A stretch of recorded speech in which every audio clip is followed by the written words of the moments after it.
They didn't build these gigantic marble and gold palaces by giving money away. We get a bad rep, but I'm not seeing any atheist palaces of marble and gold. I'm just saying. And I think that's a shame, man. You know, shame. I want a marble palace to nothing. The flying spaghetti monster. I want a pretentious castle in the name of the void. Wait till Benny's big talk is big, man. You know? Benny's big castle. Benny's big void castle.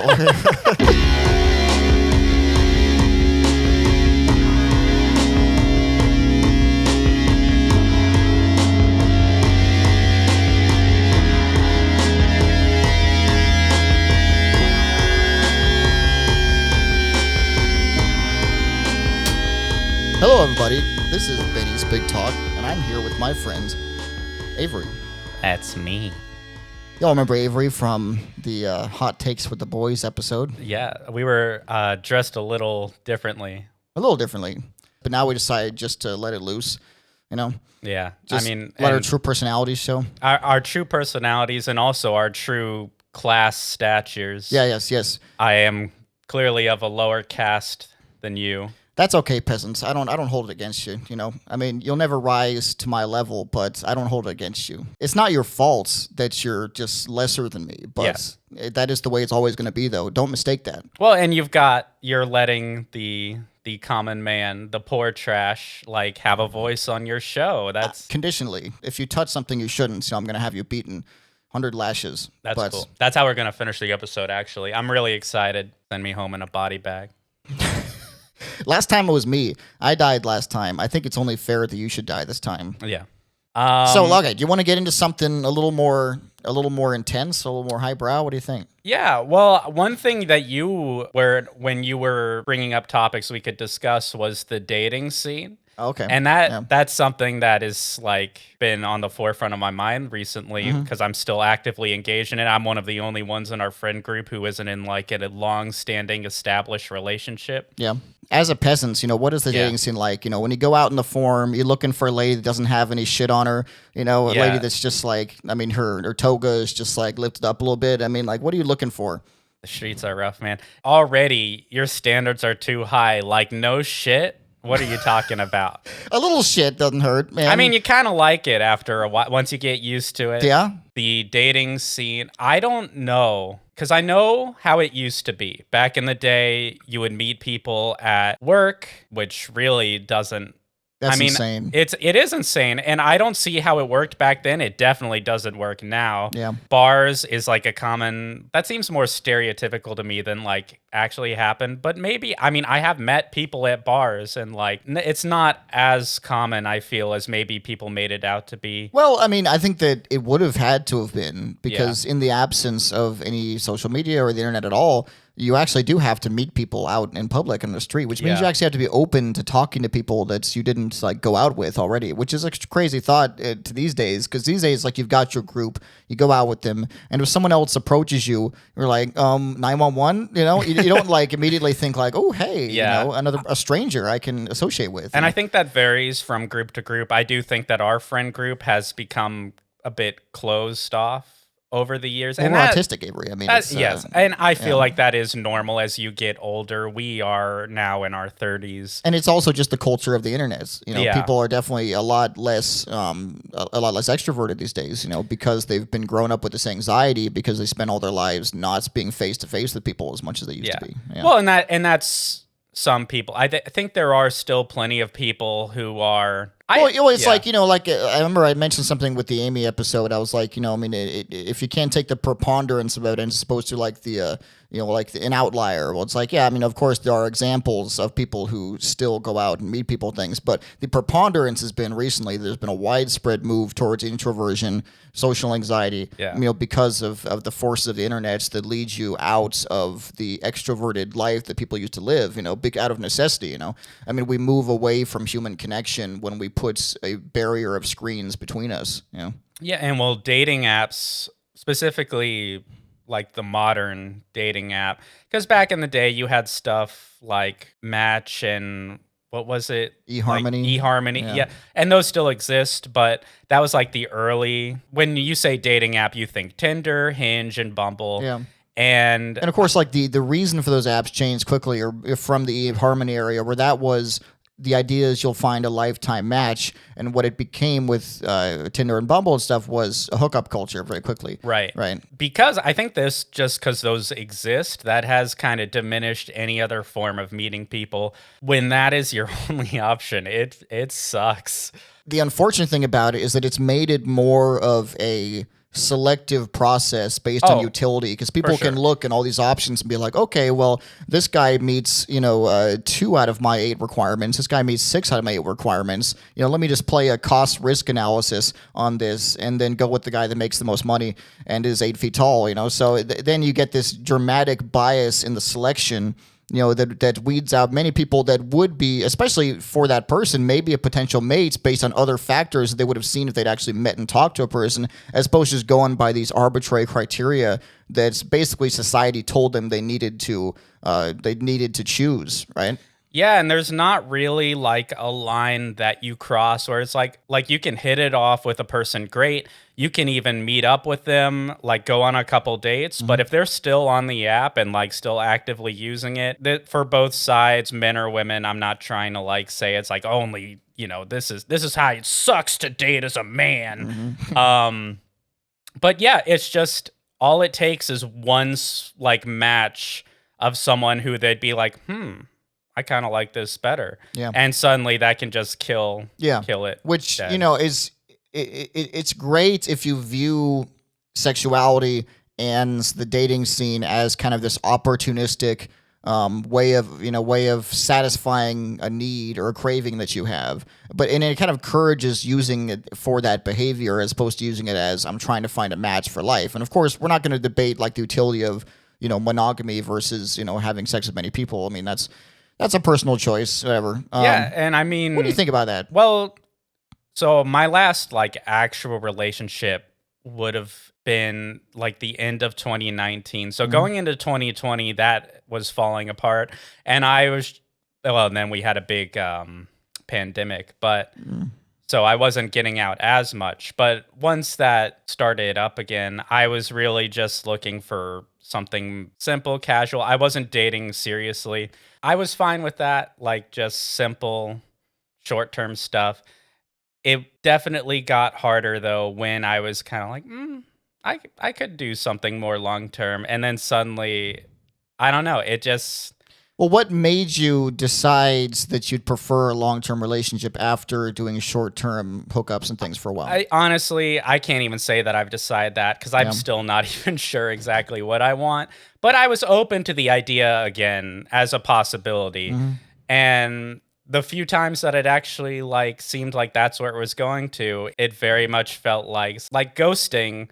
But ghosting in like a week or two, that feels normal. That feels like just something that happens with these apps. It sucks because it's not that hard to just be like, hey, I'm not really feeling it. Yeah. And You're saying after you've met up with them once or maybe twice? Yeah, and I'm no saint either because it is kind of just the culture of it all. It's hard not to fall into it. I've ghosted people before. I'm not proud of it. And I do try to like... If I'm not feeling it, just be like, hey, this isn't really working out. But what's weird is when it's been like a month of correspondence, you've like hung out multiple times, you're like FaceTiming on the regular. I'm speaking of like one particular experience where this did happen to me, but I've had some similar ones to this one, but just poof, gone. And it just seems weird because I'm not sure why.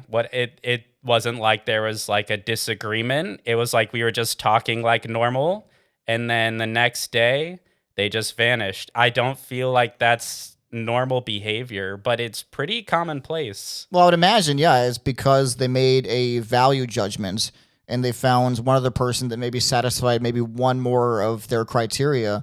And then they're saying, okay, well, there's no points in messing around with this guy anymore because he fits one less of my criteria, And I've heard people say, a coworker of mine was dating this woman and it was going pretty well, but she actually told him in her decision to not see him anymore was that he fits 80% of her criteria, and but the 20% was like a glaring thing. So they're like, yeah, I'm just not interested. It is weird. It definitely feels like we've entered this new age where people aren't seeing each other as people. They're just faces on a screen. Yeah. With which is weird because that still carries over even once you've seen them in real life. And you've established like, oh, this is a real person. Yeah. I don't know. Maybe it's because. Well, they still have the data points, and they still see a person as a set of data points, and they can just compare them because the app encourages you to compare them because everyone is, they've got the value of their photos, the value of their profile description, the value of, whatever, like maybe if they're a premium member or whatever, things like that. And then, of course, their physical stats, height, weight, attractiveness, maybe if they're funny, things like that. So they see them on this level of 10 different data criteria. And then you end up comparing everyone not as a human, but as like you're collecting baseball cards or something, and the stats. And the repercussions aren't really there because it's like, oh, this is person from the internet. They don't know any of, like, I'm not going to school with them or work with them. They don't know any of my friends. Yeah. Like, if I just cut them off cold turkey, no harm done. I'm not going to have people coming up to me being like, why did you do that? Yeah, nothing will happen. Exactly. Yeah.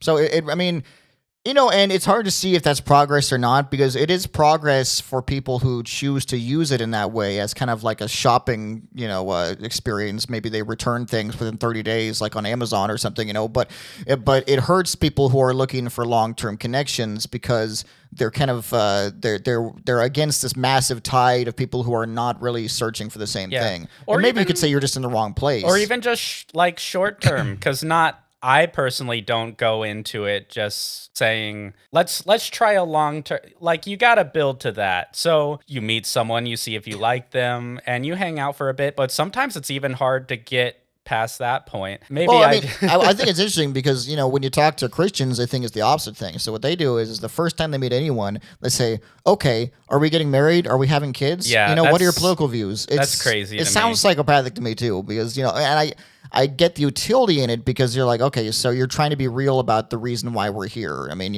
if you are a Christian, say, you're not there theoretically for random sex, even though many Christians still do that, it's just but the idea is that you are there to create a union, to make children and et cetera, and make a lifetime bond. So if you're there, you're being like, okay, let's get real. Why are we here? Do we have the same values? Is this going to work? So it is kind of psychopathically coherence, for that ideology. But right? like, you can also meet someone and see if you have the same values without being fucking weird about it. Yeah. Just like, how many children do you want? And that sounds scary to me. Like, I feel like if anyone did that to me, or if I did that to someone else, I just want to be very far away from them immediately. It's a very strange thing to bring up. Let's talk. Way too strong, way too fast. It's like, I don't even know if I like you. Like, can we not talk about our life plans 10 years like, from you now? need to feel things out. Like, I met my wife on Tinder, so that is like a success story for long-term relationships. That was my fourth Tinder date. Pretty impressive, honestly, as someone who has been in the game for quite a while. Yeah, I got lucky pretty early on. I went on 3 terrible dates, and then the fourth one just happened to be pretty nice, and well, not terrible, but they didn't compare to the fourth one. The fourth one's still going, so Well, and Tinder is the worst one now. Tinder is 100%. Honestly, it feels like dead internet theory a lot of the time. You think they're bots? A lot of them are. Wow. But the ones that aren't, it's not. Wait, so do they use AI to have full conversations with you? Oh, I'm sure. And I've been experiencing that like as far back as like 2016, 2017. It might not have been a bot. It was probably like a catfish, like a, but like the responses were very animated. Back then it was easier to tell. Now it's probably a little harder to tell if it's an actual person or not. Yeah. Because they can match what you're saying better than they could back then. Mm-hmm. They can be very, very realistic. But yeah, Tinder is just, it's considered like that's the hookup one. Right. But they all kind of are. But it is, when you met your wife on Tinder, that was probably like latter days of people actually trying to use it for anything serious. Okay, I'll be honest with you. I still think it was. I mean, the majority of the people that I talked to, and also I was even more autistic than I am now at this time, and so I had no functionality to use it as a hiccup app. Everyone was a little bit autistic in 2016. True, but I was still like proportionally higher to the regular population, right? Preach into the choir. Okay, well, yeah, we're both up there. But, you know, I think I was like a 36 out of 40 or something. But anyways, but I'm diagnosed, Avery, so you know.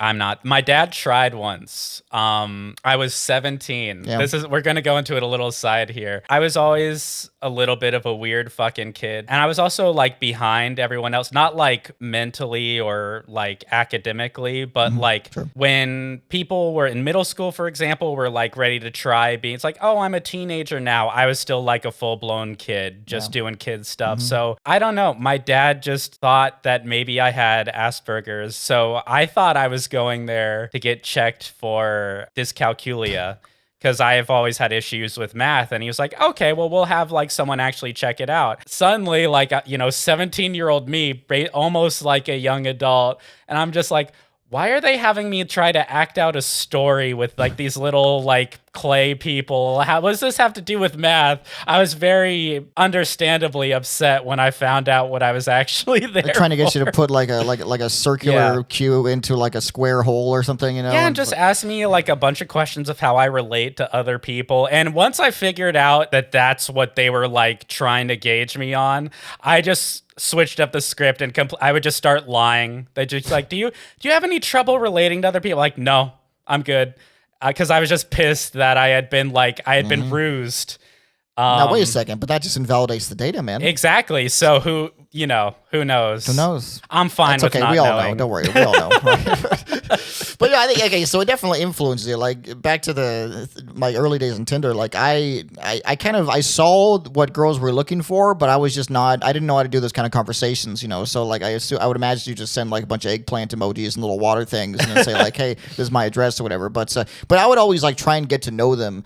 Yeah. And it's difficult to have like full conversations. Most people on Tinder just are not capable of handling full conversations, and nor do they want to, because that's not what they're there for. And that's what I didn't realize. And so the first couple dates I went on, maybe I didn't realize the time, but they were looking for more of like sex as opposed to just like maybe just wanting to get some lunch and hang out and talk or something. So I think I misunderstood that until I met Megan, of course, and she was there for the exact same reason. And we both just got the app and then like met each other and then deleted it like immediately after. And that's the best way to do it when like it feels weird, but if you're both just like, hey, it's not on my phone anymore, it's like, okay, we can move forward with this. Going back to like the hookup thing, I'm no stranger to casual sex. What I would just do is I would start mirroring like kind of the vibe they were giving off. So if they wanted to talk more about, our respective lives, if they were asking me questions, that's something that I do notice is a lot of people, like if you ask them a lot of questions and they're not asking you any, then that's kind of a sign that they're not really interested in anything long-term. They're just barely just kind of hang on in the conversation like, yeah, okay. But I mean, you can also just be like, you want to hang out, watch a movie. And if they're like open to that, you can kind of get a vibe of more, oh, okay, they're really just looking for something simple. If you're looking for something long term, then that, obviously you're not going to really be going for that. Yeah. If you use it for either purpose, that's perfectly fine. I mean, but the question is like what it leads to the kind of the human relationships we have in the future if all of our relationships are devolved from the kind of eccentricities that used to make them interesting, like the random meetups, the kind of interesting circumstances that would bring people together, as opposed to now it's all just data and whether someone fits the right data points, and it's a calculation that used to be made more on an emotional level and less on a cost-benefit analysis. Oh yeah, it's fucked, and it's probably not going to get better. It's probably just going to get more. Maybe, but I think that the kids these days are having kind of a reaction to it. For one, as I understand it, I don't know how true this is, but I've read that they're a relatively unsexual generation, the younger kids. I've heard that. Well, hopefully kids are not sexual at all, but like at least Gen Z. They've been having less sex and less hookups, and they also want to see less sex in movies and TV and things like that. Yeah, I've seen that too, like firsthand. But you know what I've seen from more? People that age. Lots of dicks in TV these days. Have you noticed this? dicks everywhere, just we're really flying around. turning it around. You know, it used Yeah. to be just nothing but tits in movies. Mm-hmm. And I'm glad that we can finally get to hang some dong, and Yeah, we're leveling the playing You field. think so? I feel like, all right. I get that, and I can tell exactly that that's why they're doing it, because it's a reversal of the old trope, you know. But also, I'm kind of like, you know, it's kind of like, is two wrongs making a right kind of thing. It's like, now we're just showing a bunch of flailing dogs around all the time. It does feel, just in general, I've noticed when it comes to trying to right wrongs in society, it seems like people try too hard to go the other way. Yeah, there's an overcorrection. Yeah, and I don't know. Personally, I think it'd be better if we found like a middle, like some ground, vaginas. Yeah. You know, when's the last time you saw a vagina on TV, Avery? I can't think of a single time. Well, are we talking like network TV? Yeah, network TV. I don't even think that Not exists the internet, anymore. Avery. Well, you know what I mean, or a movie, or like streaming, like a regular movie. I don't think I've ever. That's not true, but you don't really see. It's Well, I mean, the real reason is because there is a very different context, an exploitative context to it. And so oftentimes, whenever they do show vagina on TV, it's typically a prosthetic or CGI or something like that, and it's shown for a faint second, you know, for an extreme emotional reaction. You know, whereas penises, you find, are almost always shown in a comical context. Yeah. Well, an erect penis on television or movies is very funny. It's aggressive. It's aggressive. That's the rationale. Oh, it's true. So it's aggressive if it's erect, and it's comical if it's flaccid. Yeah. Well, to be fair, a flaccid penis is very funny. Yeah, just like kind of flopping around. Yeah. It is like immediately comedic. It's like a slapstick kind of thing. Yeah. You know? Literally. Yeah, so I get what they're doing, but the only reason I don't like it is because it feels very forced. I don't love it, you know, but, you know, I get why it's becoming more common, because it is, for one, an easy comedic elements, and because it's a statement, and the fact that we used to always have female nudity in movies, and now we have male nudity to kind of compensate in the other direction from that, you know. But I still, it's like, I don't know, man. I don't need to see all these dicks waving in my face all the time, man. What do you think? Honestly, I'm fine with nudity, like just in general in movies. I don't care. I don't know. Well, I still have the belief that it should be like for the plot.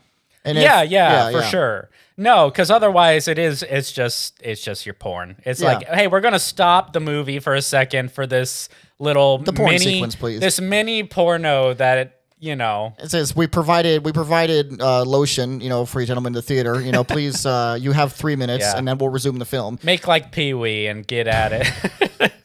You know, this is like, they used to have to have like porn in movies, because I mean, they had porno theaters, of course, which is a crazy thing, you know, to imagine. But which is a crazy thing, because you weren't allowed to jack off like that. Well, yeah, but that's what Pee-wee got in trouble for, and it's like, what do you expect? He's in a porn theater. Well, he's got standards, man. You know, he has, you know, the Playhouse has standards. The Playhouse does have standards, yeah. But like, Cowboy Curtis doesn't stand for that.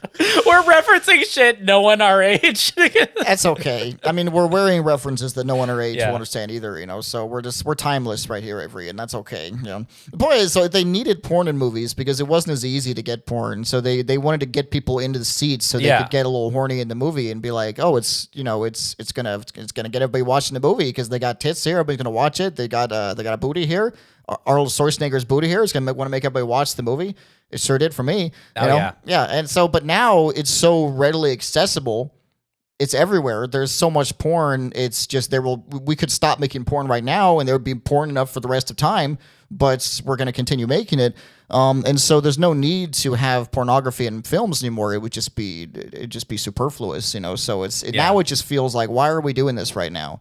You know, we're doing this for exploitative reasons. And it's an issue, of course, on set, you know, with the issue of like, you know, of consent and of having to have intimacy coordinators, and it's kind of an awkward thing for all people involved. Because movies in general, they're always going to have some like, this isn't necessarily integral to the plot. If there's like an extreme like action scene or like a super like over the top like bloody murder scene in a horror movie, you don't have to go that far, but it's more because that's what people want to see. So I feel like that it falls into that kind of category. Well, you make a as good well. point, because it's not, if everything in movies was just to serve the plots, it wouldn't be a film, it would just be a book. You Yeah. know, and so, but film has other art to it besides just conveying a plot. But there are some really extreme cases I think of that are quite annoying, where things went entirely against plot. Like I think about, and I think about it a lot, but I think about the third Twilight movie, right? And so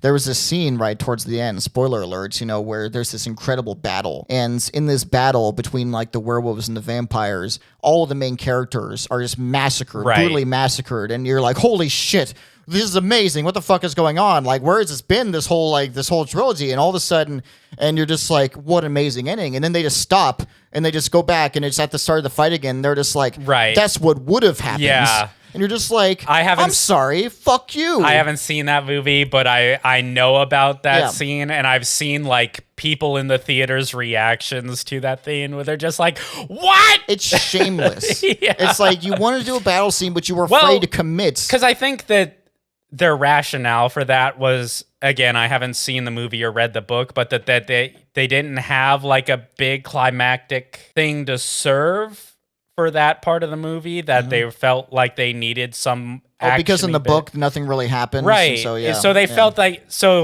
but yeah, that's probably not the way to do it. yeah, it's just dishonest, and I appreciate that they went through the effort to make that battle scene, but then not committing to it by the end.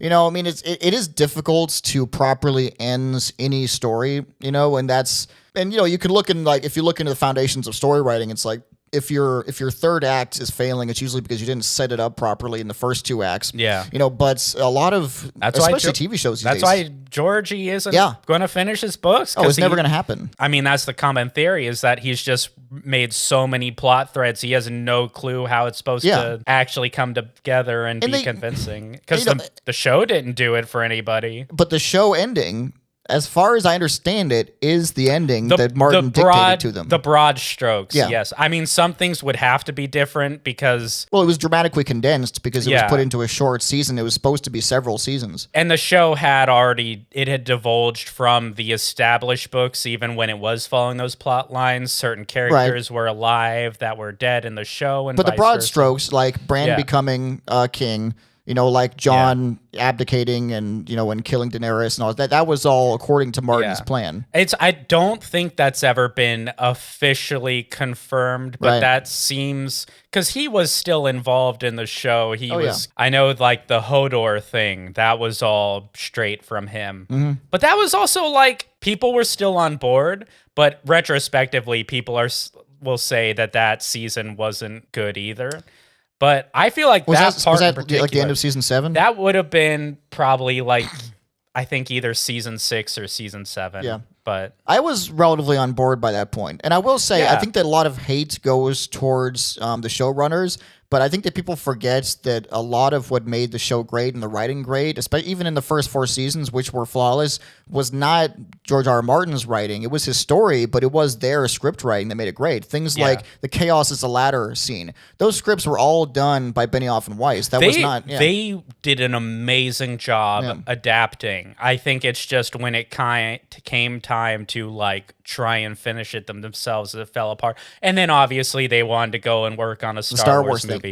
For me, that was it, because they had HBO was offering them an unlimited budget. They're offering them 3 seasons to finish because it was the biggest show in the world. But they were also being dangled this fucking like 9-figure offer to make a Star Wars trilogy, which is like, you know, as a scriptwriter, is probably like that's it. That's your magnum opus. That's the thing you've been looking for your whole life.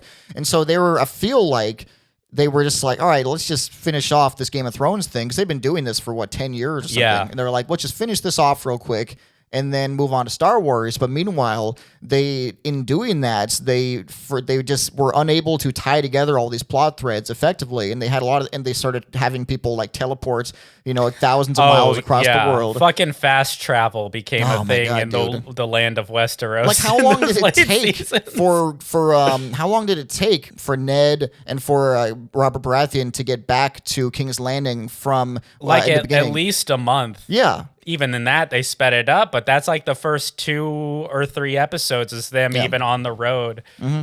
And and I get that pacing has to take precedence over the realism of it, and then of course people do the arguments, which I disagree with dramatically. People say like, oh, well, there, in a world where there's dragons and zombies, you're going to ask about like realism and plot consistency. But that flies in the face of what Game of Thrones and A Song of Ice and Fire was from the. It is fantasy, but it's fantasy very much grounded in. No, absolutely, because I think that it's grounded in medieval history, which I love about that. While not being a historical fiction, exactly, because it's not a literal retelling of medieval history, but many of the stories and the way that it was written was drawn from that. Like the Red Wedding was from a real massacre in history against two rival Scottish clans. The idea that people just renames their kids after themselves, like there were a million, like the history of England was just a history of Williams and Henrys, like that. There's 1,000 of them, and stuff like that. And just the grittiness of the world and the fact that everyone is motivated by profits, by sex, by all these base human emotions that really sometimes is kind of lacking in some fantasy. Like, of course, we have the famous George R. R. Martin quotes, or like, after Aragorn gets crowned king of Gondor, what was his tax policy? And so that shows kind of the goals behind George R. R. Martin's writing in Song of Ice and Fire. And so saying that it just because they have fantastical elements means that it can't have to have a standard of consistency and realism. When that's the style of that story, like. Well, anything has to be internally consistent, I think. Yeah, like I'm not going to fault Lord of the Rings for that quote, because like, sure, those are valid questions, but that's not the kind of story that the Lord of the Rings is. Yeah, so it's fine. It's all an allegory. Right. It's about good and evil, and it was not meant. You're not supposed to see Aragorn's like tiny flaccid penis because he's got ED or something. It's just not what it's about. Yeah. It's about heroism in the face of evil. It's like that. Because it was written during World War II, and that was the atmosphere. And George R. R. Martin wrote Song of Ice and Fire in a much more morally gray time. And so of course the writing is going to change with that. But then I think of like Harry Potter, and Harry Potter, she has this literally magical device to get out of any arguments of logical inconsistency, where it's just like, because magic. And so she can say like, oh, well, they used to shit on the floors because they didn't have plumbing in Hogwarts. Because, well, they just magicked it up. They just went like, disapparate. If J.K. Rowling finished that last book and then retired to an island, I think that would have been a much better timeline for all of us. Because, it just, she just went off a rocker. Oh my God, man. Yeah. I mean, Dumbledore can be gay, but it's like, Well, that even was still like when the movies were coming out. I remember when that revelation came. So that was like that was old JK, Yeah, she has some different ideas now. Yes, very. Well, it's like, okay, but for me, she just said it out of nowhere, and there was no context for it in the story. Like, if Dumbledore had some, like, longing, for his long-lost love or something like that, then it might be relevant. But I don't think that every single character has to be sexualized at all. I mean, I think that you can have a sexual impulse for someone where it matters, but I think not every single character has to be defined by their sexuality. I wouldn't say that he was sexualized or even defined by his sexuality. It was kind of just like, when you're writing a character, even if it's not relevant to the plot, these things about them that might not actually make it into the manuscript. So, yeah, she probably wrote him as that, and it just wasn't relevant to the plot, and then just, like, later on was like, oh, little tidbit, So just so we know in the back of our mind that, like, when Harry walks in Dumbledore's office, his dick just kind of turned over just a little bit, just, like, a little excited, What the fuck are you talking about? She didn't say Dumbledore was a pedophile. Well, no, Harry was an adult in like the no, he was never. dead by then, wasn't he? No, yes, Dumbledore was very dead when Harry was still a child. I mean, all right, it's a little there's a grooming aspect there, but what the fuck are you talking about? I'm talking about real issues, all right, in the wizarding world. You want to talk about real issues? Let's go back to the Star Wars thing. It is comedically funny how many directors were promised a Star Wars movie. It's like more than 10, where it's just like, they're going to make a Star Wars movie, and then it just falls flat because they'll get like They'll announce it. They'll be like, Ryan Johnson's Star Wars trilogy, or Patty Jenkins is going to do a Star Wars movie. And then they'll make a project that is controversial or someone didn't like. And then that's quietly just dropped where it's not happening. Yeah. It happened to the Game of Thrones guys. Who else was it? The director of, I think, Jurassic World he was like one of the first ones where it was just like, he's doing a Star Wars, and then I think he made something that no one liked, and then they just dropped him. Well, it happened because Disney was in this transition period because it was the first time they'd really experienced negative press for any of their IPs, because for a while they were on top of the world. I mean, in the, what was it, the second phase of Marvel where things were really, really popular, and Probably the third. The third phase was that Infinity War and Endgame? Infinity Saga had 3 phases. Yeah, so that was the third phase. Would have been the peak of when. I mean, me, they definitely peaked with Infinity War. I think. I mean, and Civil War, and that era of Marvel, I think, was kind of Disney was on top. Everything they made was making over $1 billion. And it seemed like they could do no wrong, at least with those IPs they had. Yeah. And they purchased the Star Wars IP for like, $4 billion or something from George Lucas. And we're all very, apprehensively excited. We're thinking, about the potential of all this Star Wars media that could be coming out. But then they kind of oversaturated things immediately. Well, not immediately. Well, to be fair, because that excitement held up for a while. Like, people loved Episode 7. There were, people were like, it's just a retread, but yeah, people were kind of like general audiences didn't care, and it was entertaining, but maybe slightly underwhelming because it was very much a retreading of existing ground, right? But it didn't bring anything new to the Star Wars universe, but it played on all the old audience friendly tricks like showing the Millennium Falcon, bringing back Han, etc., all that stuff. Yeah. It's not an original movie in the way that like the prequels were, and I'm not a fan of the prequels, but I can say really.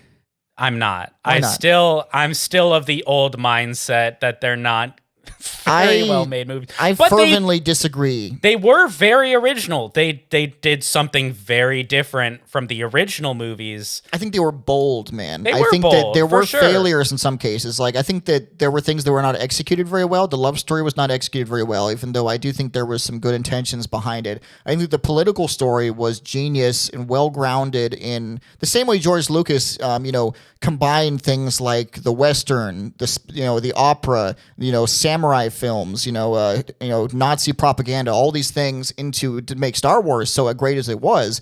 He did the same thing by incorporating like ancient Roman history into the politics of the prequels, and making this high political drama that was the backdrop of this great science fiction epic, that had a really hugely expanded world, very well realized with great art direction, and it did fail in the sense that it was kind of corny and there was an overuse of CGI but it was because it was a novel thing at the time. And that honestly, was the failure of it for me. I'm even willing to forgive it that. Yeah. And granted, it is interesting because, like, you look at Lord of the Rings and then those movies, they came out at a similar time. Both were revolutionizing a lot of motion capture and similar ideas at the same time. I think the Lord of the Rings movies still look visually fantastic. They did it with more restraints, and they still use practical for many things, except that fucking time when Legolas was getting on his horse. You know what I'm talking about? Listen, that's still badass scene for childhood me. Just figure that one out. Swinging around on a horse. He gets on the right side of the horse, and then he swings under the horse while he's galloping at full speed, and then hops on from the left side. Chalk it up to elf. Just does it. Elf genes. Because the fact that he's like 2,000 years old, I will forgive that because I guess you can't really argue that he wouldn't be able to develop those kind of skills in that time. But like in Attack of the Clones, when you see like the scenes where all the clones are lined up and it just looks like a video game cutscene, it just didn't age as well. But I'm willing to forgive that. It's mainly for me the dialogue and the scripting. But I truly, deeply love you. It was awkward, but for one, I think that he was trying to portray Anakin as an awkward teenager, and so that dialogue was inherently going to be awkward. Maybe he overdid it a little bit, but the story and the portrayal of the fall of Darth Vader, I think, was pretty well done, especially in the end of the execution. The last 30 minutes of Revenge of the Sith was tremendously done. I'll give you that. Incredibly emotional highs. Yeah, I mean, a tear-jerking movie. in a way that was bringing together like this consummation of all these years of these movies and this intense climax, of this story, that's really brought together the original films and the new films in a way that felt like just a culmination of everything they were trying to do. So that really worked. But I think the weakness was just a corny over-reliance on computer graphics that just was not advanced enough to do what he wanted at the time, which was literally all green screen and very, very little on-set practical sets of anything. It was just all green screen. And so it became this, video game kind of movie where the tech just wasn't there to make that fully realized. And I think that made everything seem kind of corny. Yeah. It's interesting. We're in that now. So just disclaimer, there's a lot of people that are just anti-CGI these days. I do like practical. I don't always think that just because it's practical, that makes it better. Yeah. I think the problem that we do run into with CGI is not giving them enough time to actually make it look good. Well, yeah, most VFX studios are criminally overworked, underpaid, and given crazy deadlines, and that are really impossible to make. And so then we've seen in recent years when we should be seeing the peak of CGI technology, it's actually been the quality has actually dropped in the last few years because those studios just don't have the budget and time to realize the visions that are being demanded of them in the studios. And it's even, I know this is something that came about with like studios that worked with Marvel, where they would not, because it's like kind of, they'd be like doing rewrites or like restructuring how they want the movie to be. There wouldn't be a solid idea of what you want this visual effect to be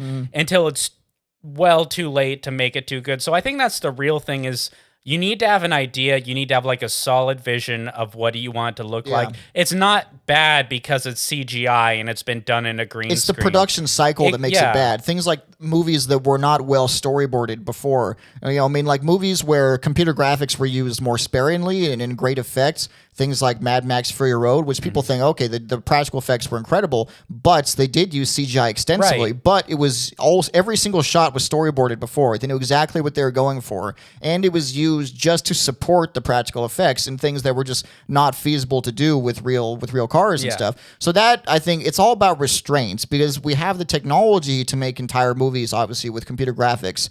But when you have real people involved in a shot, then there has to be a reliance on some things that are tangible and real, and use CGI as a supporter of that, I think. Unless, obviously, if you're making something like, was it Transformers 1, the one we just watched recently. That's a fully animated movie. That has to be computer graphics. And it looked tremendous, for that purpose. But I think if you included real actors in that, you would have to have some practical effects to mix along with it. And like any animated movie, they're doing storyboards. They are, because you have to. There is no real life basis. But doing stuff in what I hate and what I hated about some recent Marvel movies is the way the production cycle went. It's like things like Captain Marvel's armor. Her armor, the visual style of her armor was decided in post after all the principal photography was done. They changed the designs based on committee response to her armor, because to make it more heroic looking or maybe avoid some sexual aspects, etc. It was designed from a committee focus, and therefore they had to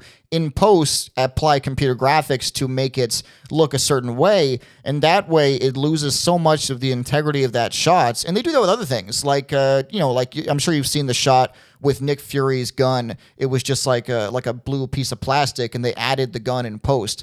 Everything. Do you know like which that, movie that was for? Because I have not seen that. I don't recall, and maybe I can pull it up on my phone, honestly, while we're here, because I'd like you to see it. Now, to be fair, because I'm a big superhero person. I read a lot of comics.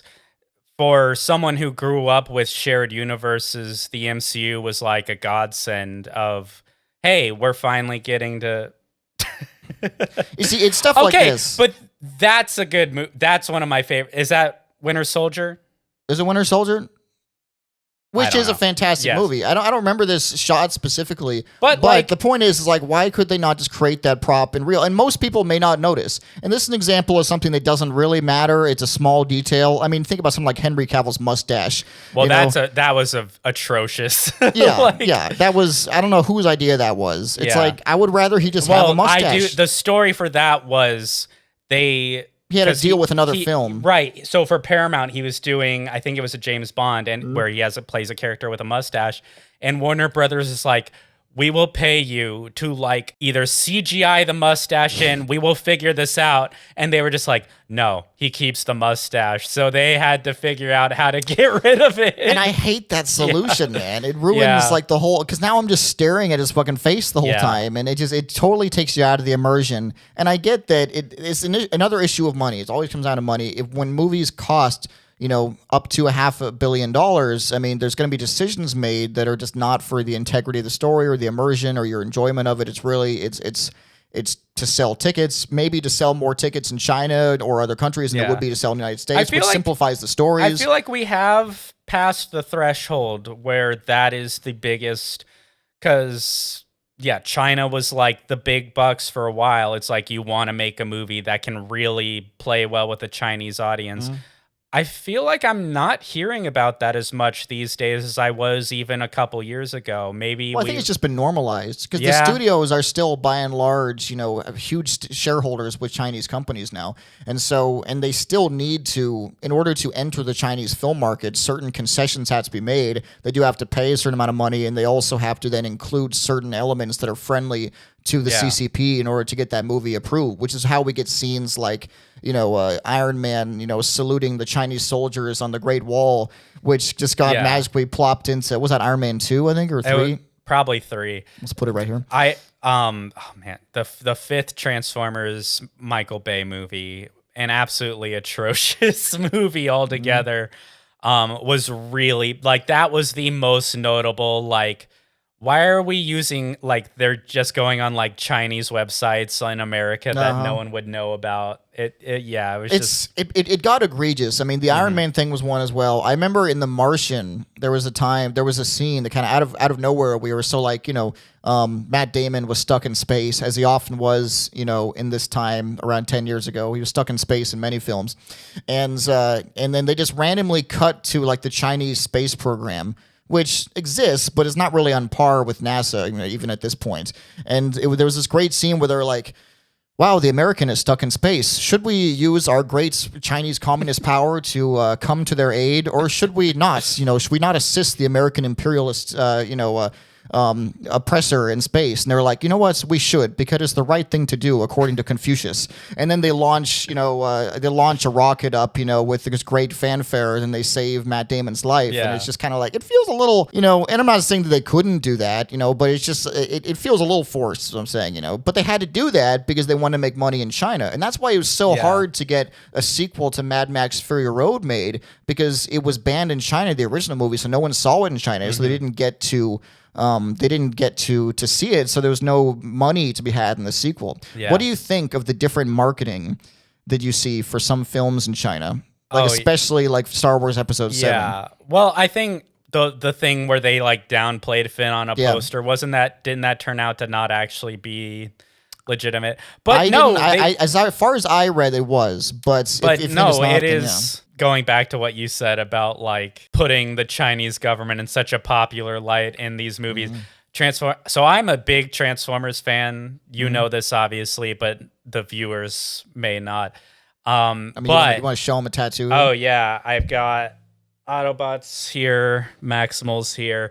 The Michael Bay movies are, the first one's fine, but the rest have just put like this horrible tarnished mark on just like the franchise in general.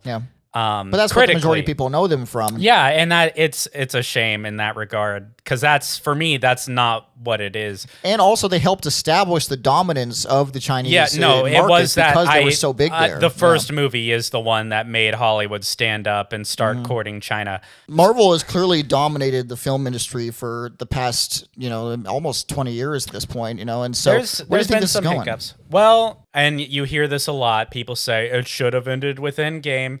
And the MCU is always, it is in the name, but the MCU has always presented itself as like, we're doing a movie version of the comics universe, not, a straight one-on-one adaptation, but like a similar idea of like, this is an ongoing thing.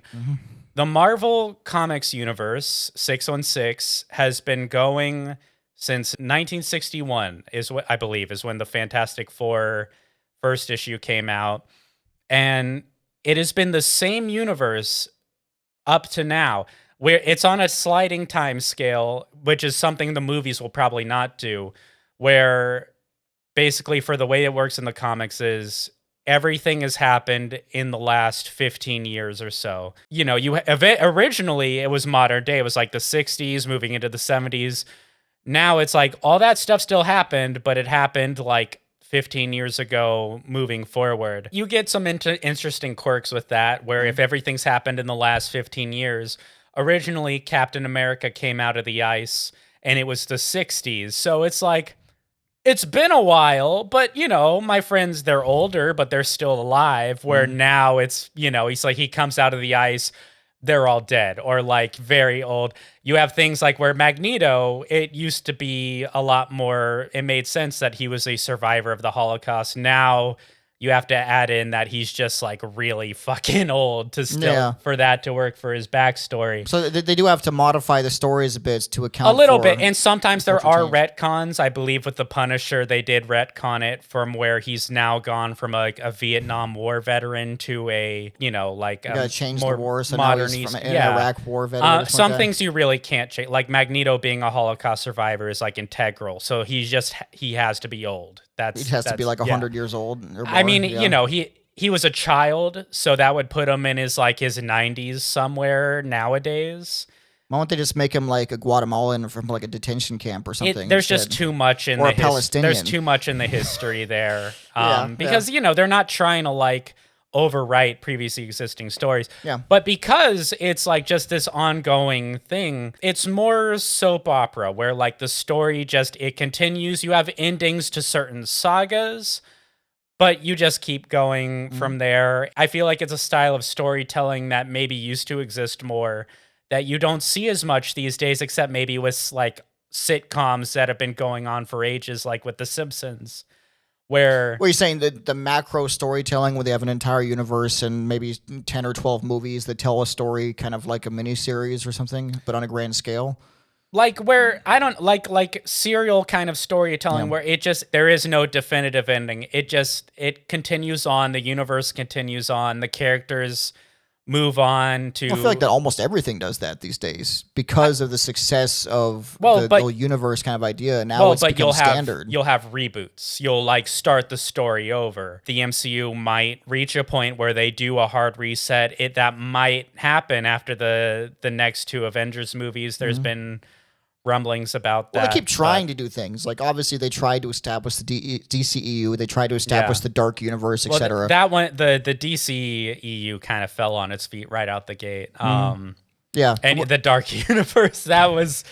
that didn't even last really one movie, man. No. It didn't really work, you know. But they had a grand kind of thing, because like they got some great star power with that.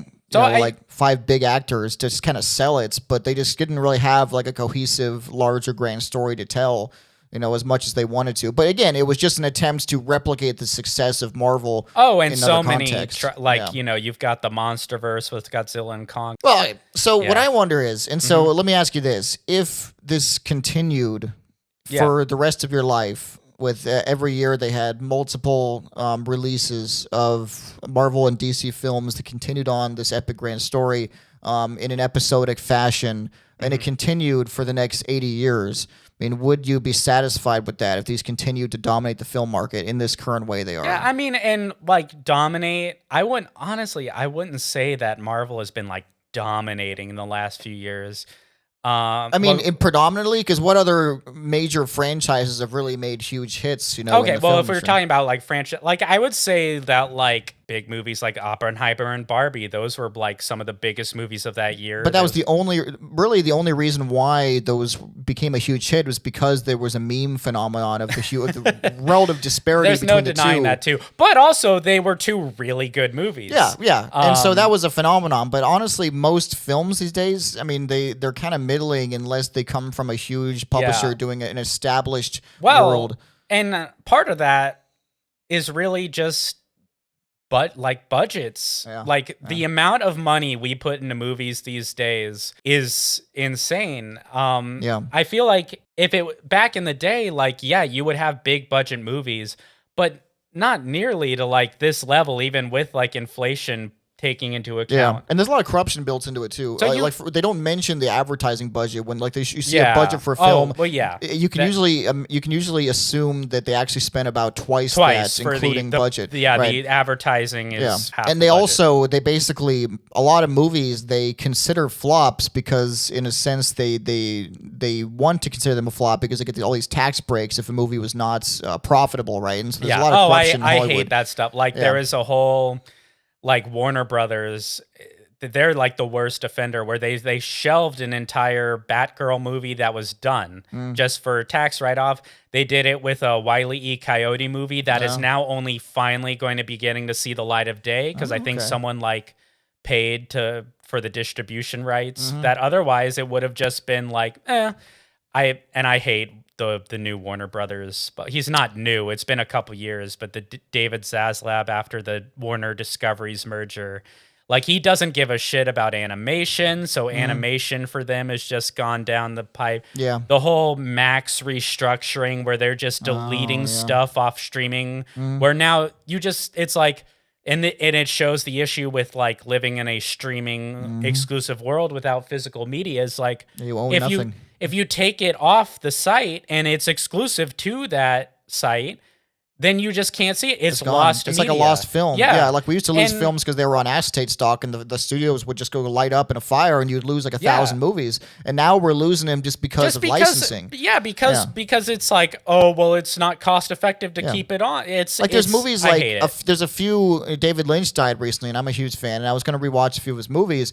As several of his movies are just completely unavailable to watch on the internet. Yeah. You can pirate them in like really low quality in some places, but that's the only way you can get them. Otherwise, they're unavailable. That shouldn't be a thing. And I'm still a fan of physical media. If I really like something, I will try to get it on Blu-ray or because yeah, you have to. What if something crazy happens and like if the streaming, You can, what if the world blows up? Then how are we going to watch Transformers 1? Exactly. Yeah. That's my main concern. Zombie apocalypse. I got to be able to. Avery's going to have that last TV generator. on, just watching Transformers, with. Which is probably not Transformers 1, literally the best Transformers movie since the original animated one in 86. It was a banger. And we're not going to get a sequel because it didn't make money. Yeah. Well, it was a big. The great cast. I feel like that probably made up a huge portion of their budget, so maybe it was over budgeted, but just, I don't know, just didn't attract a big following because it's like an anthology movie though. It's a it's a prequel. It's good for the fans, but maybe not good for audiences at large. Maybe they made a good decision in that respect, but it may not have been a good financial decision. But I also hear that like everyone who's seen it who isn't a fan, they're like, damn, that was a good movie. Yeah, like Megan really liked it. It's just people didn't see it. And I think that's probably from just brand fatigue for that one. People are just still associated with the Michael Bay that's what I'm worried movies. about with Marvel. I got brand fatigue on it quicker than most would just because of my old-fashioned taste and the fact that, I prefer original stories or maybe something that has less of a comic book origin, I guess, even though I do like comic book movies. But sometimes I thought it was really, really oversaturated, especially when they started the Disney Plus streaming shows. And I thought that at that point, they were definitively oversaturating. And even to so the extent that some fans were saying, we just can't keep up with this. Yeah, it is hard to keep up with it. And that is another thing with comic books. Marvel has more than 20 series running at a time. You're not reading all of them. They just exist in the same universe. Yeah. Going back to trying to make movies for a larger audience, the American comic book medium, it does go to other countries, but they're not trying to tiptoe around certain topics that wouldn't fly in certain regions. So you can get away with a lot more story elements that maybe it's if you're making a movie for a Chinese or Middle Eastern audience, it's oh, you can't have gay characters. Well, it's the thing, they have to make movies internationally acceptable, right? And so the humor gets simplified dramatically. You do lose some of that for the movies, and I do think that they are allowed to do a lot more in comics than the movies. And but it's a globalizing force, and that's why I don't really like it because it loses some of the culture that even some of the original comics had because they were an American or in some cases European origin, and of course the same thing goes with manga and Japanese comic as well. because that has an elements of that culture that is kind of lost if it becomes an item that is designed for international sale, because it becomes very as simplified as possible to cross language dynamics. So you lose things like comedy, like irony, like romance, things that are difficult to go over the language barrier. And so you lose a lot of the depth. So many superhero comics are very intricately tied to the American politics that were going on at the time. Watchmen, obviously, is a huge example of that. And like just other ones in general, like X-Men is a huge allegory for, you could say, racism. You can equate it to racism. You can equate it to like LGBT it's clearly community. racism. I mean, it's any kind of any sort of otherness. Yeah, exactly. You can see how it's like evolved through the years, and you see like elements of what was going on during that decade in those issues. And they even said, I forget, was it Days of Future Past? One of the movies was set in like the 1970s, I think. You know, so they kept kind of a historical presence of it in order to keep for it to make sense in the timeline, of course, and there was a time travel aspect as well, I believe. Yeah. You know, and so I like when they ground a story in its time, because then you get an interesting context for the story. That really makes it more powerful. When something is completely timeless, again, you lose all that context.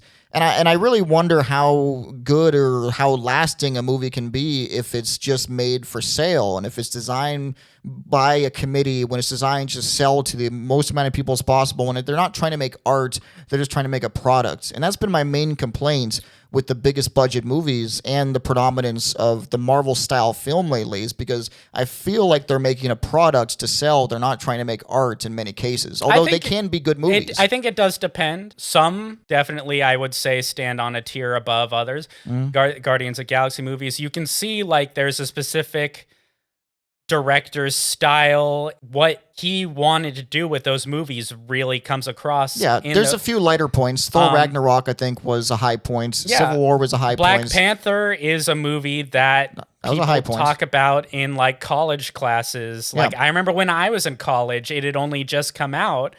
I had class like go into whole discussions about that movie. Like comics, some are going to be good, some are going to be middling, some are going to be terrible. Well, they need to lean into, like, Black Panther, directed by Ryan Coogler, was a great example of a Marvel movie with context, and that was done, especially within the cultural background is about Africans, about African culture, about especially related to our modern American presence and our relationship between Americans and Africans. And it was directed by a guy who came from cinema and had incredibly skills with cinematography, and it was a beautiful looking movie. It was well directed. You need that artistic vision. You need to have someone behind the wheel, both like this for the script and the direct, because I think that is something that gets overlooked a lot, is the script itself. It's important to have like a good story. But allowing auteurs, though, is the thing. I don't like when directors don't get final cuts, when they have to give their product away to someone else to then fuck with to make it more pleasing for audiences.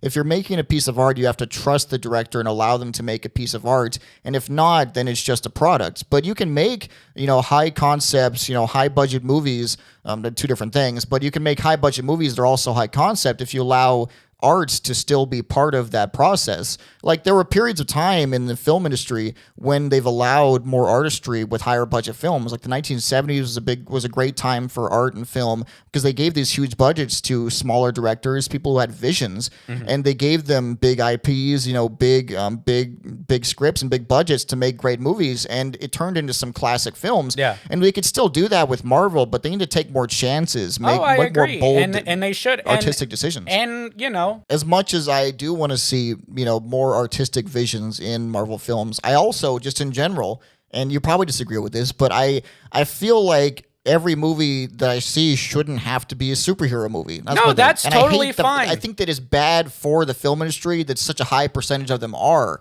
and I think that there should be a certain amount of them, but there also should be a greater market share of movies that come from other genres, other things. That's totally valid. I just think it's a shame that we've lost some superheroes of that, isn't everyone's cup of tea. Even both the DC and the Marvel universes, like primarily, sure, but they're not exclusively superhero universes. They're kind of like a anything goes universe. Right, but You the have ones space they've made opera. films out exactly. of these days Like you been, have, really, but you have like horror like horror was big in comics for a while. You had war stories. Let's see more of that. Yeah. Yeah, but well, and superhero, it was just the most popular genre within these universes. So that's kind of what really took off, and that's. But no, I think that film, it's an open book. You should be able to do any kind of story you want to tell. I think it's about the budgets. Like if they said like, okay, so we know that the superhero ones are going to make $1 billion, you know, so we can have a $400 million budget on them, whatever. But let's say then we need to cordon off, say, well, let's do a few movies with a budget of $30 or $40 million, and let's make them a genre movie, maybe a horror movie, maybe romance, something like that.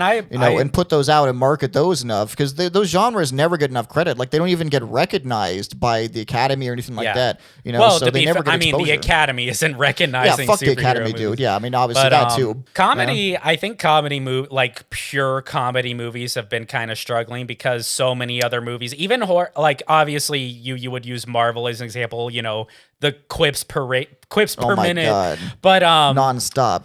They combined all genres of movie into but one. even horror movie, theory. I've seen a lot of horror movies recently, like have a lot of comedy in them to a point that I wouldn't expect from a horror movie back in the day. I do think horror's been doing pretty well. I think that's a lately. marvelization, though, and that's why I think And they're afraid to commit to a tone. Yeah, and I don't. As a comic fan, I don't need every superhero movie to have like, you know, the jokes per minute. Yeah. Like, well, that's why I think that some of the more recent films don't actually serve the comic fan base. They're serving more that lowest common denominator of the public. It kind of like, and it works for some, like an Iron Man movie, he's a quippy character. Sure. Guardians of the Galaxy movies, Deadpool, they built that around that. Yeah, but it's like they saw that worked, and they're like, well, let's put it in characters that's not necessarily what they're known for. And they put it in all characters. And now it feels like that the audience can't be trusted to hold on to one tone for any, like they have to stop every emotional moment 2 seconds later with a quip. You know, it's like they can't let people hold just with a scene. And it feels insulting to the audience's intelligence. And I feel like because general audiences have kind of, like we've noticed this. I would hope that because maybe people are complaining about there being too much of that, they might dial it back in the future. Yeah, I would hope so. You know, but we'll see. There's been like a slight. Anytime there's a reactive elements to something, you see that there was a response to that, but of course it's delayed because the production cycle is pretty high in these things. That's why memes don't work in movies. Literally, yeah. Every time they put it, remember when they did What Are Those in Black Panther, and it was like What Are Those is like 3 years old by that time. It was. I mean, then it was bad, but like. I watched that movie with my sister earlier this year, and it was just like, God damn, this 10-year-old. It's amazing how quickly things get dated like that. You know? So yeah, it's there's challenges with it, and the challenge comes with huge budget, with the need to get a return on that huge investment they make, and so the decisions are not from an artistic basis; they're from we need to get this many people in seats. You know, but I find it to be it's a vapid experience when I know I'm just being sold a product and I'm not coming to see an artistic vision play out on a screen, which is what cinema should be, even in the context of a huge budget superhero film. It's an ongoing struggle of money versus art. I feel like that's something that we're always going to have to struggle with, and that's always been a battle that's been being fought behind the scenes. That like of really high budget things that still turned out to be artistically for sure coherence. It's just, you know, the creative side, they're always going to have to fight for that. If the strikes 2 years ago weren't a clear sign of that, because the money people are always going to try and go for where the money is. With the rise of AI, that's obviously been a big scare in that for like anyone creative. How soon do you think we're going to see full automated films released in the theater? I don't want to see it, but It's coming, Probably man. sooner than we think. Can you imagine? They're just gonna plop out little shit romantic Yeah. comedies like And on 30 the times but a the minute. bottom half of the screen is gonna be a fucking like what is that game that like when you're watching reels, like you'll have the video on top, and then the bottom is like Subway the Surfers Subway something? Surfer. Yeah, Yeah, man. can't wait to see that in the theater. Oh my god, dude! Yeah, I'm so ready for just like ads during the film or like movie. Like when they started adding they started digitally adding ads to old movies. Do you remember that thing? Black Mirror, man. Dude, It's coming. It's horrifying, man. It hurts. I hate, anytime, and this may be a weakness on my part, but anytime I can see that someone is trying to sell me something, it gives me this revulsion. Like, I hate the concept of it. And that's what made me turn away from capitalism on such a big level, is because I hated the feeling of being bought and sold. Yeah. And like they're trying to extract my intention and my wealth and stuff, and it just, and that's what I feel like with most.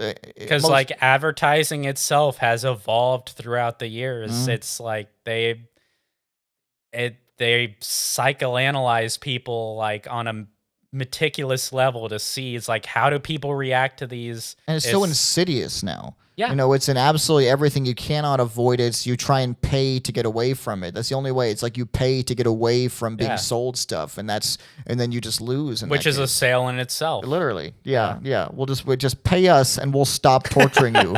That's gonna be the future, man. It's just like they'll just have like a knife in your back, and they're like, 99 cents per minute of not being stabbed in the back. It's like in that Black Mirror episode. It's one of my favorite episodes where they're all on the bikes. You do wonder why are they on the bikes? But it's like, gives him something to do. Keeps him exercise. He's in his room. He's like just trying to do his own thing, and it's just like porn ad, and it's like you have to pay to not. And like literally, he tries to close his eyes, and it's just like open your eyes, and it's like making a noise, so he has to watch this. And that one and the social credit score episode are like the most salient and most realistic episodes, because we're basically at that level. It's not as draconian in its actual vision, but like that is the level we're at with literally everything. We do like a crossword app, me and my wife, before bed we do a crossword. And when we first started playing a couple years ago, it used to be that there's some ads before you can play the game, and it says, okay, if you pay $4 once, you get to have no ads forever. And that was what it was a couple years ago. And we are like, that's too much. Won't be able to pay that. And then it just kept going up and up and up. And now it's $29 if you want to not see the ads before you play the game. And now it's just like, should I do it now before it's like $1,000 in a couple of years? It's just it's so hard to live these days, man, for so many reasons. Yeah, and it keeps getting more expensive. I don't know when we're going to reach that breaking point. I feel like we probably already passed it, and we just kept going along with it. It's not going to like go down, inflation. It's not like the money's going to be all of a sudden worth more, but the rate of inflation might slow down if the right forces are put into place. Like, but inflation has always been going up, but it's just the problem was we reached a point where what we were getting paid just in general stopped matching the rate of inflation. Well, yeah, I mean, inflation has to exist because an expanding a capitalist economy has to inflate their currency just by nature of expanding. And so but you want to control that rate. But when all of a sudden everyone increases their prices by 300% because of supply chain issues that they can't really explain, and then we're now 5 years after COVID, but our supply chain issues are still causing a 300% price increase, and now they can add the tariff charge, which is they're putting like a 70% tariff charge and everything, and the only people that gets fucked here is all of us, That's the tariff thing. We're not even going to go into that because I will actually lose my shit. No, it's my hobby has been ruined. Let me ask you this: what do you think about Gulf of America? Hate it. I got a hot take here, right? I like that change, not because of the real reason why Trump did it, which was just to support American interests, and to call attention to whatever our dominance of the region or something. But I think it speaks more to the real full culture and history of the Americas beyond just the United States, of South America, Central America, the Caribbean, people who consider themselves of the Americas. because America is not just the United States. America is all of us, and all the people from South America, and all the people who are not included now when you say Gulf of Mexico, because Mexico is about 1/3 of the shoreline of that Gulf, but that Gulf is also, it belongs to Colombia, Venezuela, it belongs to Cuba, it belongs to Guatemala. But I think it is an accidental good thing that was done. That was not the intent of the change. It's a nice way to look at it. Mm-hmm. But I think it does fall flat exactly because that's not why it was done. Yeah. And it's unnecessary. Well, I mean, the names of things have changed in the past. Like, we True. changed New Amsterdam to New York. They changed Ceylon, they changed all the culture, all the colonial names were changed to reflect, the culture of the people who actually lived there before they were colonized, et cetera, or something like that, So names do change. But in this case, it reflects what looks to be kind of an imperialistic mindset. Well, and it's also just like, why do you get to do that? Because it's not a city within your country. It's a fucking body of water, like you shared said. by many countries. Shared by many countries. So it's like the fucking hubris there. Yeah. It's just ridiculous. Well, it's almost like he's testing the waters, seeing what he can get away with, because Google and everyone else doing the maps acquiesced and they changed it because it shows that slight movements hints towards larger goals of imperialism, and of course now we're looking at the possibility of the annexation of Canada or Greenland or things like that. I mean, it is a little frightening because you can see historical precedents to it where you're like, oh, of course, there's no imperialist tendencies there. He's always been for peace. Why would he ever, look into conquering, But then you can see that where people have been a little bit deceptive about that, and maybe it could head in that direction. So it is a little scary for sure. We're in for a pretty goofy 3 years. Probably more than that. Let's talk about God. Oh, God. Let's do it. I know you don't want your podcast to be the Godcast. Benny's big Godcast. It's too late, bro. It's the Godcast, man. Godcast. I praise the Lord and pass the ammunition. All right, let's do it. Some of the opinions that have come through. Wait a second. We're two show. Atheists. What are we going to talk about as two atheists? Well, we're just going to give each other confirmation bias. Let's do it. You're still right, Avery. You're almost as right as I am. It's just... I don't know, man. It's interesting. Well, okay, you know what? Actually, I have a point that I can disagree with you on. All right? Okay. I think, despite the fact that I am an atheist and I have no capacity for belief, I think that most people are better off being religious. You're not entirely wrong. I think a lot of people, because I think just the way things have built up to this point, you can't have this this religious belief ingrained in a person and then just suddenly try to cut that off and expect them to live a healthy life. Mm-hmm. It's so ingrained in our culture. I think some people, they do need it because that's just how they get through the day. It is hard. I was raised Methodist Christian, which is one of the more, at least from my perspective, chill denominations. Mm-hmm. But even then, it was hard, when I started having when I decide it doesn't really make any sense. It was hard to step away from that and separate from that because you are also letting go of these reassurances of right. Oh yeah, when I die, it's all good. I'll go to heaven. You have to accept these fears of mortality. And I guess just the chaotic, meaningless nature of the universe that a lot of people, quite frankly, aren't going to be okay with. And I'm not even saying that I'm entirely okay with it. I don't want to die and just have it be nothing. But for me, what's more important is getting to the truth of it. I would rather live in an uncomfortable truth than lie to myself about what I think isn't true. I'm not saying that I have all the answers. Yeah. Well, so I forget the book it was. I think it was Haunting of Hill House, but it starts off by saying no being can exist for long in a state of absolute reality. Mm-hmm. I mean, you constantly comfort yourself with lies, and illusions about your world just because the true reality is just maddening, and you can't really cope with it, because just on a grand scale, it is horrifying, and so I think that if you choose to be an atheist, what you're doing is you're staring into a bottomless void. All right, a gaping maw of nothing. That is ever closening to you. And going to swallow you up. In a matter of decades. And so.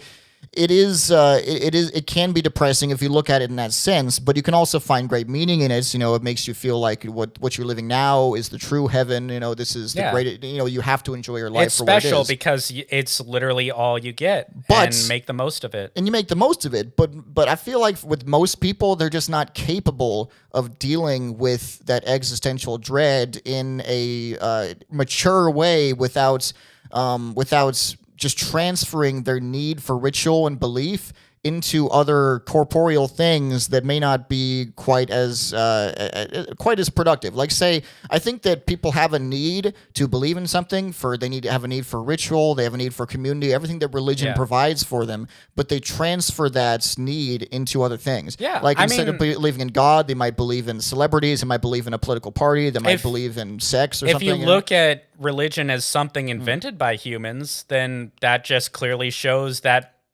we naturally have a need for some sort of, like you say, ritualism, some sort of consistency that that's something to believe in. So they'll find it in something. Yeah. They may not find it in God, but then they'll start believing in crystals or something, and they'll start carrying them around in their purse. Which is just in the complete opposite direction for me. It's like, I don't know. It is fascinating to me too when I see people from more atheistic, non-religious countries or cultures dive head in to religion. And like, to me, from my life experience and the way I progress, that seems ass backwards. But for them, maybe it was a case of like they felt aimless and they didn't have anything, and they found, like you said, they found some ritual to like that gave them meaning to their life that they could. Yeah. So it is interesting to see how different people grow through life and find something to attach themselves to, whether it's going into religion or out of religion. And whether it leads you to, like, I try and talk to religious people, and I say, okay, well, I try and live my life with certain elements of prudence, and goodness, and I try and be good to my friends and my family and everyone around me. And so I act out a lot of what you could call Christian morals and principles. Yeah. I just don't believe in a magical sky best friend, so it's it just doesn't work for me. But that was my favorite sermon. Yeah. Like, magical sky best friend. Lord, my what a guy. Come down and talk to me. So I don't believe in those things, but I espouse those same morals. They come from a different place. But I ask the Christians, are like, will I be accepted into your heaven if I am an incredibly good person? I'm not calling myself a good person, but let's say I was, just because I don't believe in God, am I doomed to hell just because I don't believe in something, even though I behave as a good person? They're like, yeah. You're going to burn in hell for all eternity, even if you're a good person. That's just the stuff that is just, it doesn't make sense to me. It's just crazy.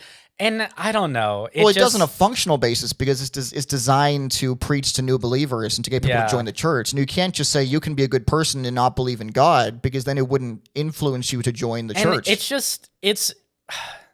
I don't want to sound like I'm like, oh, Mr. Pretentious atheist over here. But it just reeks of like fairy taleism, and like no one looks at like pagan, like the Greek gods, the Norse gods, and just be like, oh, that makes sense. Yeah, of course. I'm sorry. Does it not? But what I'm saying is, in Jupiter's name, from a modern perspective, people look at that. It's like, oh, how quaint, how like it's a fun little fable in a story. Yeah. But it's just like, do you not see how it's the exact same thing? It doesn't make sense in the reality that we live in. Yeah. Except I think that paganism was superior. Of course, it's not at all related to the fact that I'm wearing a toga right now. But I happen to think that paganism is superior. There's a couple of pagan atheists over. Hey man, it's like it doesn't matter if I'm a senator and you're a peasant. We both believe in the pantheon, and that's all that matters, man. But I think that Dionysus be praised. Dionysus, bro. Cheers. But well, what was his Roman name? Did he? Bacchus. That's right. I did know that at one point. But yeah, so we're a couple atheists talking about religion, Yeah. I mean, but at the same time, I don't think that that's invalid. It's like people say, No. "Oh, well, you can't talk about this unless you lived it." Well, I did live it. Yeah. I've been religious too. I mean, Yeah. I've tried out different religions. I tried Eastern religion. I tried to be a transcendental. I tried Buddhism for a while. I mean, and I've explored a bunch of different ideologies because I was looking for meaning. But really, the meaning you can have is in having virtue as a person, and as having a feeling of connection with the humans around you, of doing good things to them. That's something that you can pervade through all cultures. That really is universal, and you can't refute it. Treat others the way you want to be treated is really, it's not That's all a you need. concept that has to be based in a Yeah. religion. It's just like, I don't want to be stabbed in the eyeball, so I probably won't do that to someone else. But you Crazy, can't profit crazy off of thought. that. You can't Huh? profit off of it. So No, you therefore, can't. that's Yeah. why it isn't a church. The church of not getting stabbed in the eye. If I don't Yeah. stab you in the eye, it wouldn't make a lot of money, would it? No, probably So there not. we go. That's the problem with it.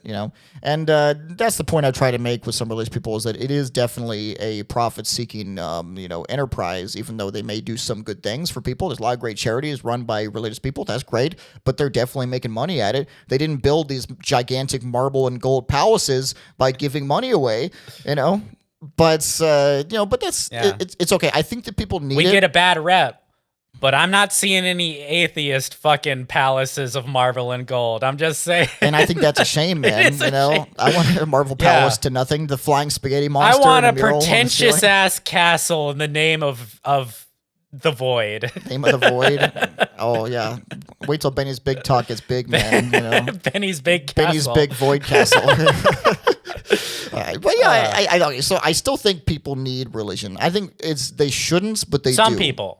I think Yeah. a lot of people, though. I think that most people do, and I think that rising rates of atheism, it does unfortunately coincide with some like deviancy, because people start to behave in a way that's kind What's of interesting like though hedonistic. is a lot of people, even if they don't believe in anything, they avoid the atheist label because it does come with like a certain stigma to it. Well, they say agnostic. They'll say or whatever. agnostic, and they're like, I'm like spiritual, but I God. don't believe in any. It's Make it's a like commitment tiptoeing still. around it. Get off the fence. So Yeah, pick a lane. I like just being like, this is what it is. I Yeah. like having a definitive stance. We you believe know? in Noshing Lebowski. Nothing. Well, we've solved it, Avery. We have solved it. God is officially dead. God We've is solved it. dead. Let's jam. Let's hit it. Let's do it.